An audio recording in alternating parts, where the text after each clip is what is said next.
Crying out, Abba, Father. Let's continue our series in Galatians with Galatians chapter 4. Galatians 4, verse 4 through 6.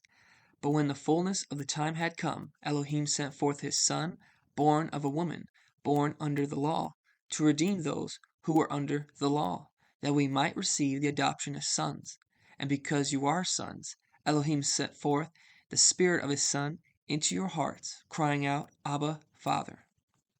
When verse 4 says Yeshua was born under the law, it means he kept the law perfectly without sin, thus was the only man to be able to take on the price of sin and death, redeeming us, purchasing us out of slavery and into the kingdom.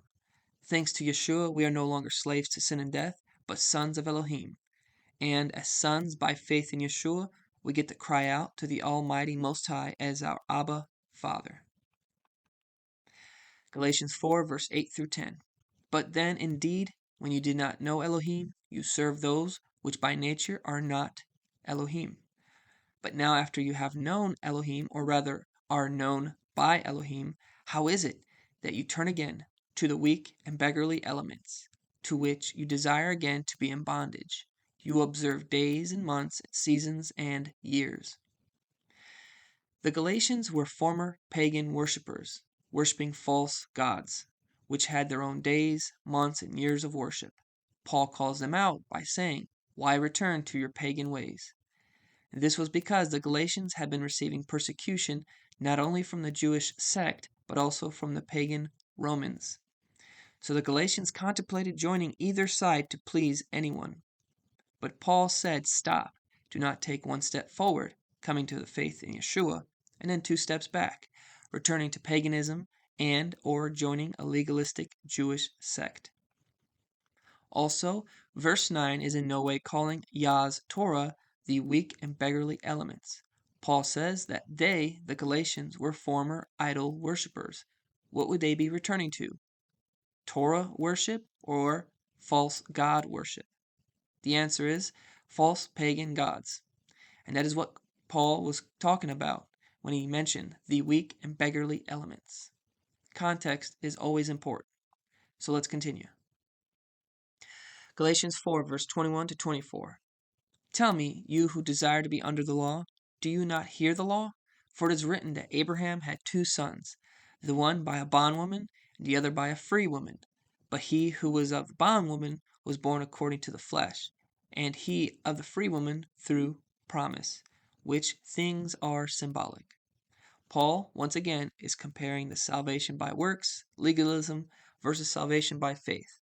The kingdom through the flesh, justified by joining a Judaistic sect, versus the kingdom by promise and faith in Yeshua. That's what the entire letter of Galatians is about. It's got nothing to do with doing away with the Torah, as assumed by mainstream Christian apologetics. The Torah movement in Yeshua is not Hagar. This is a huge misunderstanding of what we believe and what Paul is talking about. Paul is attacking legalism, not Torah observance in Messiah. Please know there is a difference.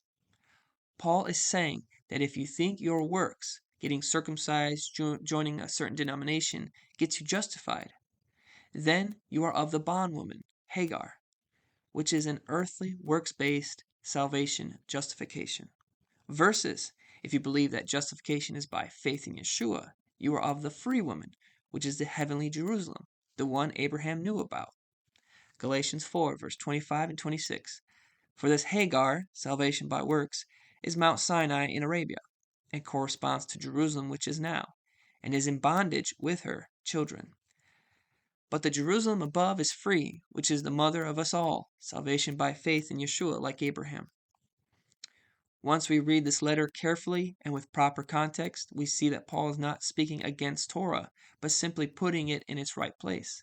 We are justified by faith in Yeshua, and then we walk out the Torah after we are justified by showing that we love our Messiah, we love Yahweh, by keeping the Torah, not for justification, but for sanctification. This is the summary of what Galatians is all about. Please subscribe if you are new to this channel and comment below any of your thoughts. Thank you and shalom.